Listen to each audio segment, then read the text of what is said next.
আজকে আমি বাংলাদেশ বিমান সম্পর্কে কিছু কথা বলবো। প্রথমে একটু অনেক আগের পাস্টে ফিরে যাই।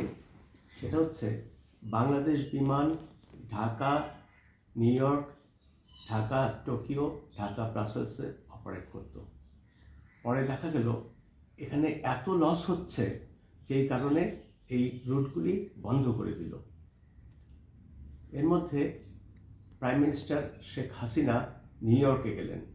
নিউ ইয়র্কে বাঙালিরা বললেন যে আমাদের দেশে বিমান চালু করে দেন, আগে ছিল এখন চালু করে দেন। তখন কিন্তু কনসিডারেশন ছিল না যে কী কারণে ইন দ্য ফার্স্ট প্লেস এই রুটটা বন্ধ করে দেওয়া হয়েছিল।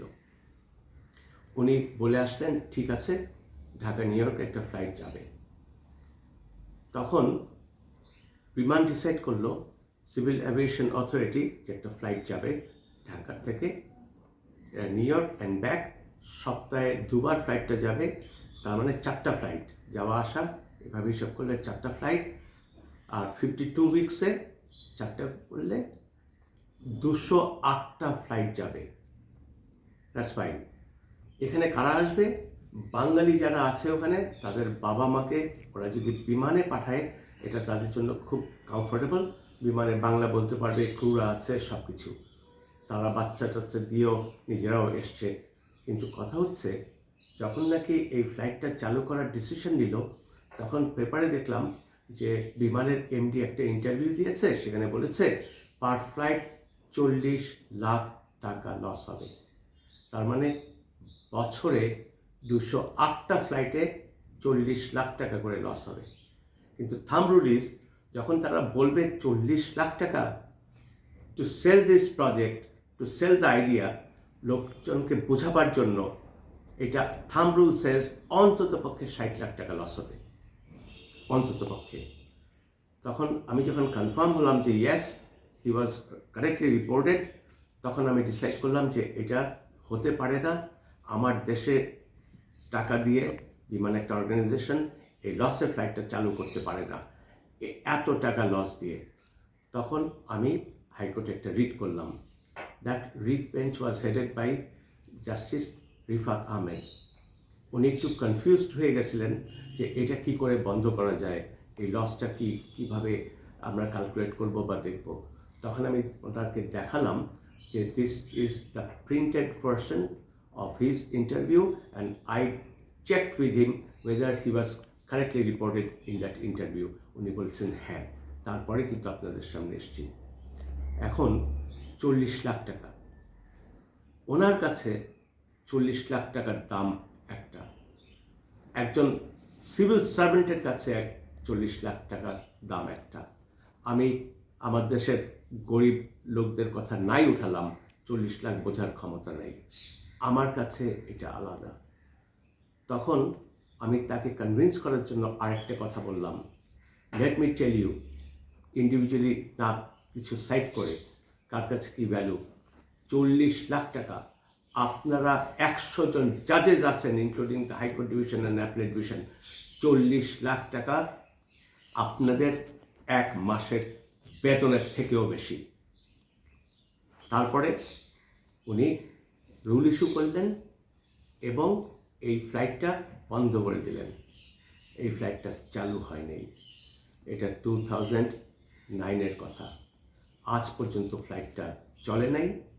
এখন যেটা দেখবেন সেটা হচ্ছে ঢাকা টরন্টো ফ্লাইটটা চালু হয়েছে, আর কয়েকটা জায়গায় ফ্লাইট যাচ্ছে। হ্যাঁ, ডিমান্ড অনেক বেড়ে গেছে, প্যাসেঞ্জারের ডিমান্ড অনেক বেড়ে গেছে। এখানে ফরেন এয়ারলাইন্সগুলি এসেও প্যাসেঞ্জারের ডিমান্ড মিট করতে পারছে না, দ্যাটস দ্য ট্রুথ। কিন্তু যেটা সম্বন্ধে বলতে চাই, বিমান কয়েকটা এয়ারক্রাফট কিনল, কাদের টাকায়? শিডিউল ব্যাংকে যারা ডিপোজিটার, তাদের টাকা সব উঠিয়ে নিয়ে বিমান বোয়িং থেকে প্লেন কিনল। এই প্লেনগুলি ঢাকা টরন্টো বলেন, আর অন্যগুলি সম্বন্ধে আমি 100% শিওর না, কারণ ডাটা অ্যাভেলেবল না। কিন্তু আমি এইটুকু জানি, I found out that Dhaka টরন্টোর ফ্লাইটে it is operating at a loss.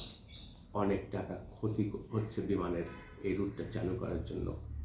কিন্তু হ্যাঁ, বাঙালিরা অনেক আছে ওখানে, আসছে যাচ্ছে, that is also a fact. কিন্তু Biman is running at a loss.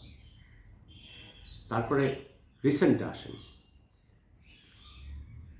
দেশের এক্সচেকারের টাকা নাই, সব লুট করে ফেলছে এরা।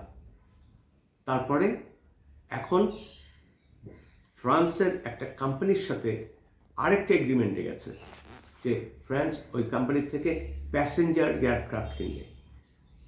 প্যাসেঞ্জার এয়ারক্রাফট যখন টাকা নাই, অন্য এয়ারক্রাফটগুলি লসে রান করছে, আর তোমরা প্যাসেঞ্জার এয়ারক্রাফট কিনবা।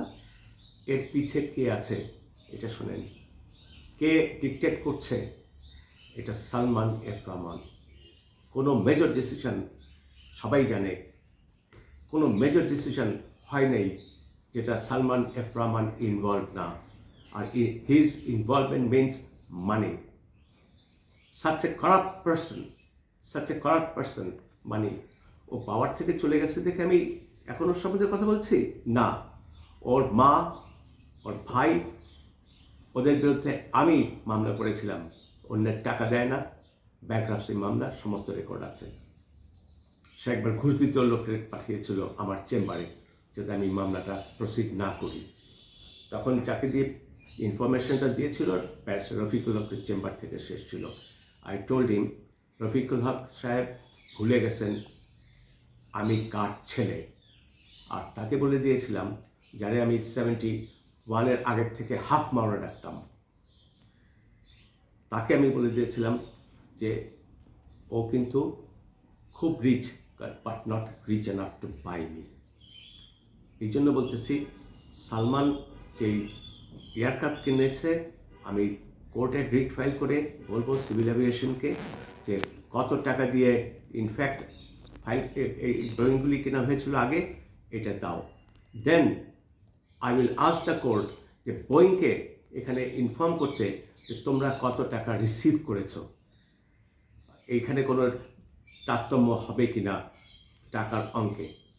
আর এইটা তো বটেই, এখন কোনো অবস্থাতে, যেটা আগেও বলেছি, ওষুধ কেনার টাকা আমাদের রিজার্ভে নাই, এটা বন্ধ করে দিয়েছে। সেখানে বোয়িং কিনবে। সালমান রহমান ও এইগুলির জন্য ইনফরমেশান তাকে রিমান্ডে নিছে, এই ইনফরমেশনগুলি বার করা উচিত আগে যে তোমার টাকা কই। আপনারা সবাই জানেন এই টাকা দেশে নাই। এরপরে টাকা এনে তাকে এই টাকা তার ঘাট ধরে এই দেশে নিয়ে এসে ওই টাকাগুলি দিয়ে কম্পেনসেট করার তার সময় এসছে। ওর এগেনস্টে মার্ডার কেস হোক আর যাই হোক, ওগুলি চলতে থাকুক, কিন্তু আমাদের দেশের টাকাগুলি ফিরে যাতে আসে। আর এগুলিতে আই বিলিভ প্রপার অথরিটিকে এই সমস্ত দেশের তাদের সাথে যোগাযোগ করলে তারা, কানাডা হোক, আমেরিকা হোক, সুইজারল্যান্ড হোক, তারা কোঅপারেট করবে। আর এখানে আরেকটু বলতে চাই যে খুব আর্জেন্টলি এই যে এগ্রিমেন্টটা হয়েছে এটা স্ক্র্যাপ করে দেওয়া দরকার। কারণ ওই কোম্পানি যারা ম্যানুফ্যাকচার করবে তারা যদি বলে আমরা কাজ শুরু করে দিয়েছি and you have to pay for it, তাহলে কিন্তু বাংলাদেশ গভর্নমেন্টকে ওটা দিতেই হবে। ওই পর্যায়ে যাওয়ার আগে immediately we have to go into action and we have to scrap it. Thank you.